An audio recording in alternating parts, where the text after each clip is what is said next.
What's good, people? I have here what's known as a flex brand.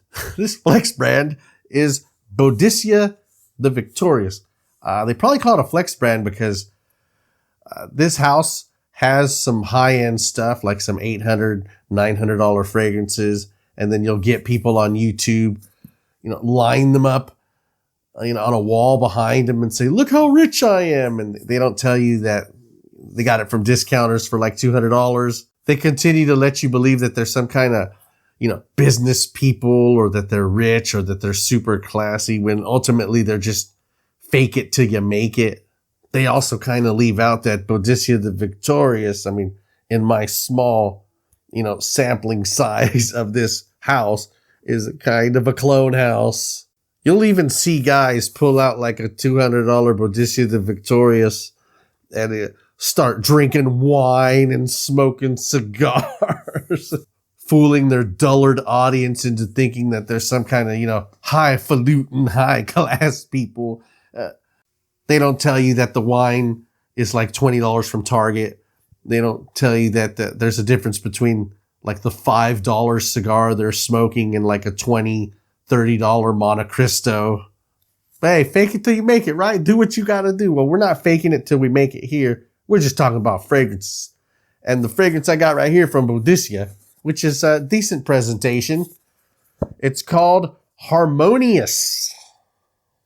I do like the bottles, but again, how high end is the presentation when you have like Fragrance World making the same bottles with the same presentations? Nonetheless, I do enjoy this house's fragrances. I do like the bottles and the presentation. This fragrance gets a lot of hype in the community, mainly because, a lot of the brokies, this is probably, all they can afford from the line. This fragrance probably cost me about somewhere in the $200 to $250 range.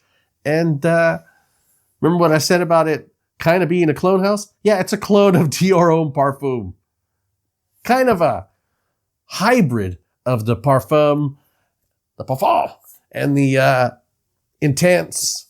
It's rose, it's iris, it's leather. This one has cognac in it. It's a lot more complex than the Parfum, to be honest with you. They almost too much. They kind of throw the kitchen sink at you with this one. But I will say this. I love the lipstick iris in the Parfum. And this fragrance here really amps it up. It's still kind of a powdery iris, but it amps up that lipstick part. This opening and this mid, not the best blending in the world, but I do love that lipstick iris. And for me, I think just for the opening in the mid, it is well worth the asking price. And that's where we kind of slow down here, is in the final dry down, because that's going to leave something to be desired, because this is a transitional fragrance. The problem is the final transition, the final dry down, dries down to something that smells like a Bed Bath & Beyond body spray. So you're getting this fragrance where like 50 to 60% of its life smells like a good $200 fragrance, and the other 40% smells like strawberry pound cake from Bed Bath & Beyond.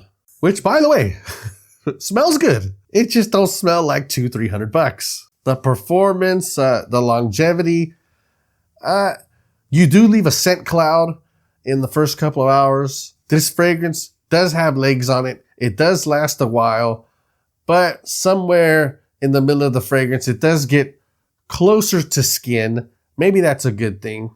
I'm just left with two questions. Number one, this fragrance costs more than Dior Homme Parfum and Dior Homme Intense, so I don't know why you would pick this over those when the Parfum's a better fragrance for sure.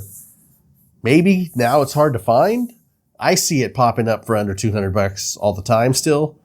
But if there's ever a point where like it's just impossible to find, this would be a good alternative.